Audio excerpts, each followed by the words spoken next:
like niggas? Do you know what it is? Careful! Put it on carefully, okay?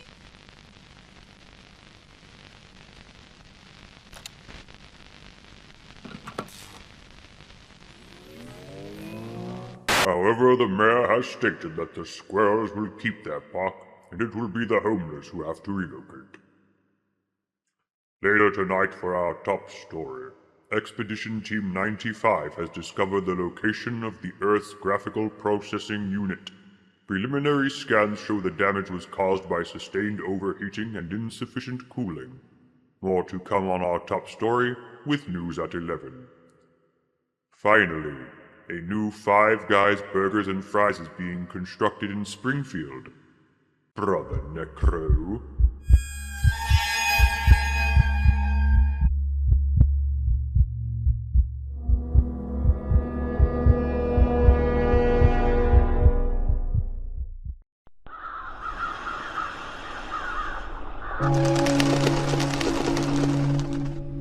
The last of the Rob Schneider clones had been destroyed, and I got my wing-dang doodle back.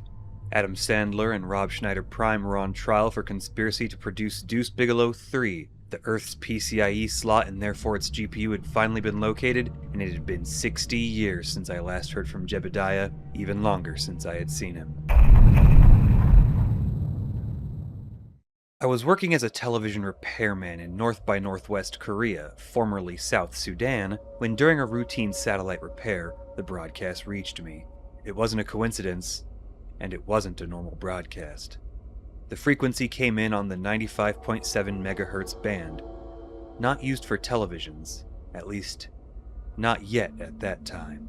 Jebediah hadn't forsaken the life of the Amish and taken a job as a television anchorman. He knew something bigger. Maybe not where I was specifically, but how to reach me, and the technology he would have to access to do so, and where that one broadcast station was. Things had changed for Jeb. Big things. Either that or he was finally letting me in on something that had always been there but he hadn't told me. Regardless, the message was clear.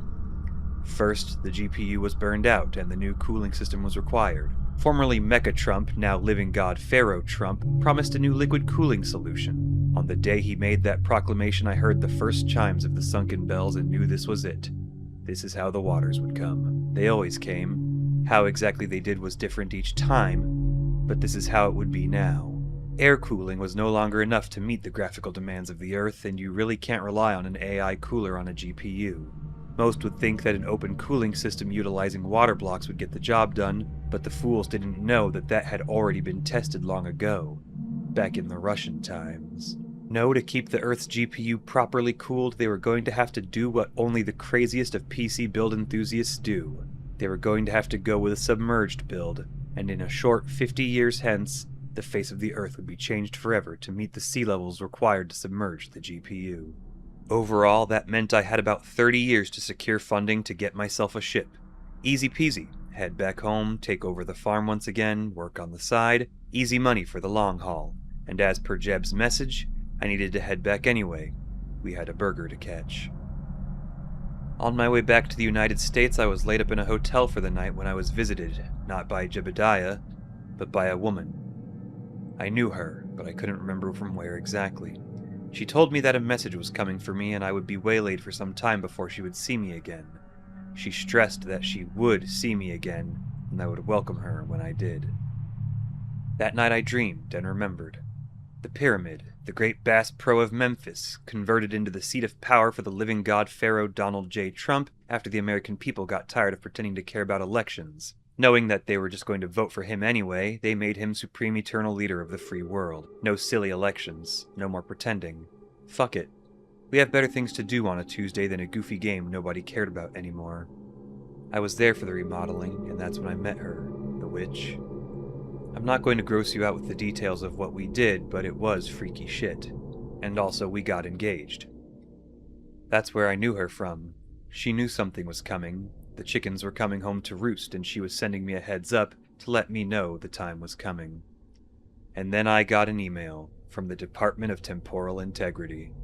Our living god, Pharaoh, knew the world was changing in ways it never had before, and that meant how I operated was also going to change, and that message, containing only my name and some coordinates, was a statement that they either knew exactly what I was, or that they had an idea and they were warning me to behave.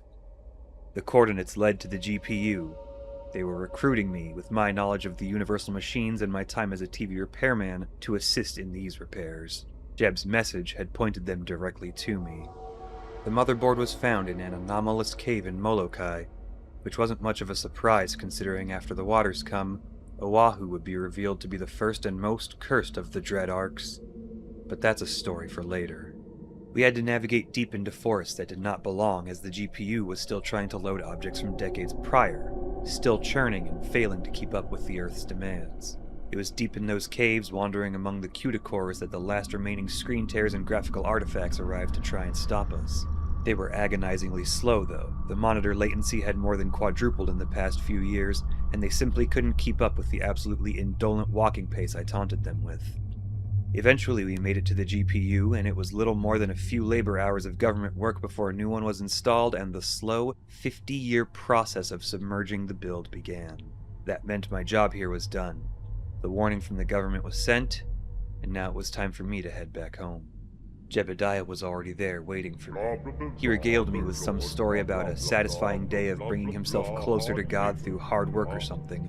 I think it was supposed to be a parable, but I really wasn't listening. Anyway, he said he'd come check on me in a couple of days so we can catch up, and make time to snag that Five Guys. But here I was, back in my old home with a cow, some chickens, my cursed little kitty cat, and an ominous haunting. It was peaceful. On the day after I arrived, it was revealed that Bessie wasn't a dairy, but was in fact of the hell cattle breed. Of course, it's not the first time I raised hell cattle, so I knew how to handle their nonsense. But something kept irking me. The haunting. It's like I was being stalked by something. Returning from out in the fields was when I saw her, the witch, prowling around and trying to jump scare me.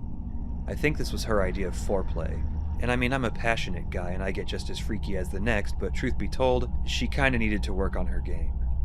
Anyway, Jeb eventually came to visit. He even brought some of that trademark Amish moonshine. Seriously, that shit is no joke. If you stare at it sternly enough, it combusts.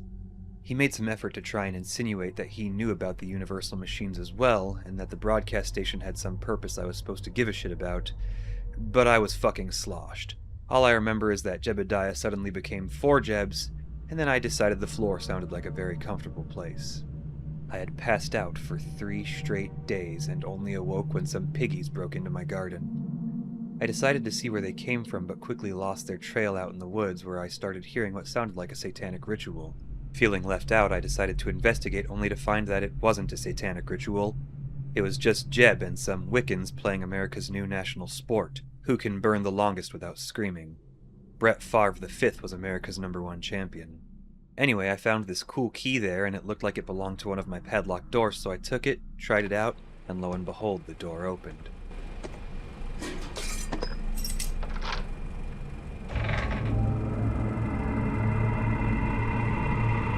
This blood is meaningless, English, but it is also everything, and it shall be the blood of your new covenant. The terminals are shattered and the horned gates are open. The synapses unfurl and the nodes transmit to the abyss. And that was the second time I heard the sunken bells toll. A few days later, the day came when me and Jebediah went to try Five Guys burgers and fries, and would you fucking believe it? No goddamn shenanigans. The repairs to the Earth had come so far along that the world was healing in ways that otherwise would have seemed impossible. It's enough to make you throw bricks at random strangers. So cute, Dad! We had 5 guys, Jeb and I. Pause, don't clip me out of context. Just setting out, reaching our destination, ordering food, and receiving it. It was fine. Nothing special. Overpriced, really. After we finished, pause, Jebediah congratulated me on my betrothal and said he looked forward to the wedding. And that's when I began to get cold feet. I returned back to the farm, and the next morning I awoke to find a new totem chilling out in my field. It was a big old wooden statue of Odin. Pretty neat, only now there was music. And singing. A ritual was being performed. I decided to give it a look since I like a good blasphemy, and that's when everything became clear. There she was, the witch, my fiancé and her bridesmaids performing the ritual and chained to the totem, stripped of his shirt and impaled with daggers. Jebediah. What the hell are you, Jeb? And what the hell do you have to do with any of this? And what the absolute fuck is this whole thing with your blood? And why on God's green earth would oh shit she noticed me? Anyway, did I mention that my fiancée was just as terminally horny as I am and has a weird way of engaging in foreplay? Well, yeah, so she trapped us in a sunflower maze and was trying to murder me, and to be honest, it was all kind of doing too much.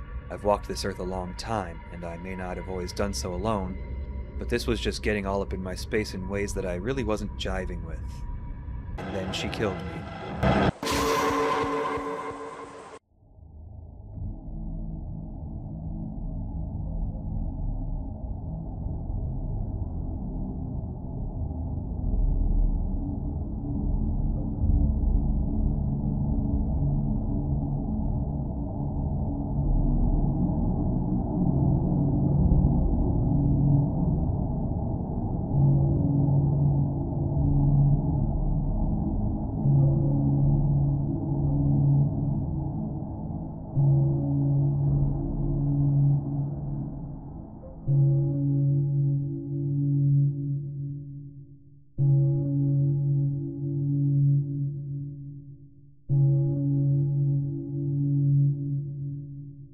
I was awoken by hearing the sunken bells for the third time, buried in a coffin.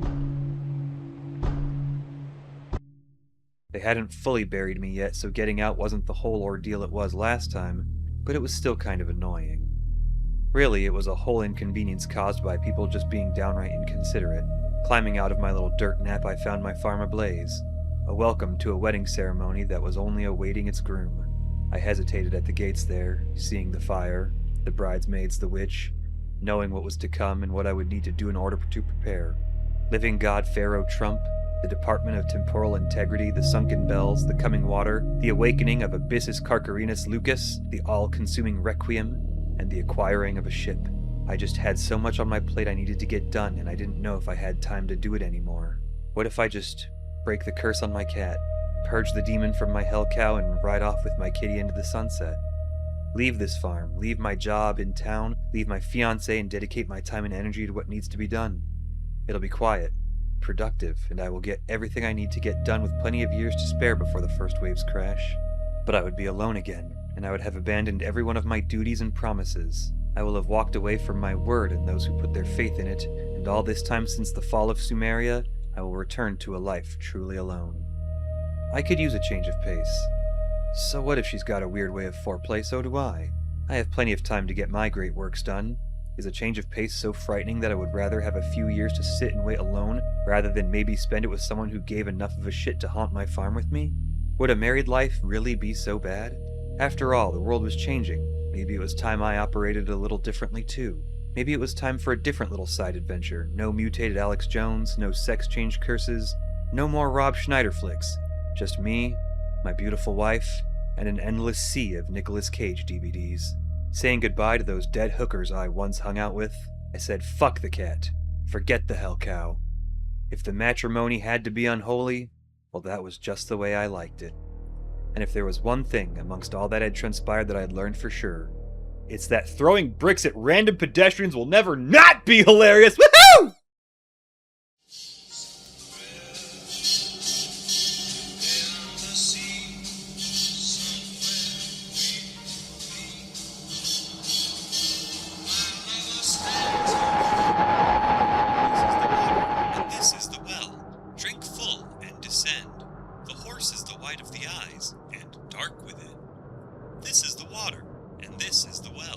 Drink full and descend. The horse is the white of the eyes, and dark with it.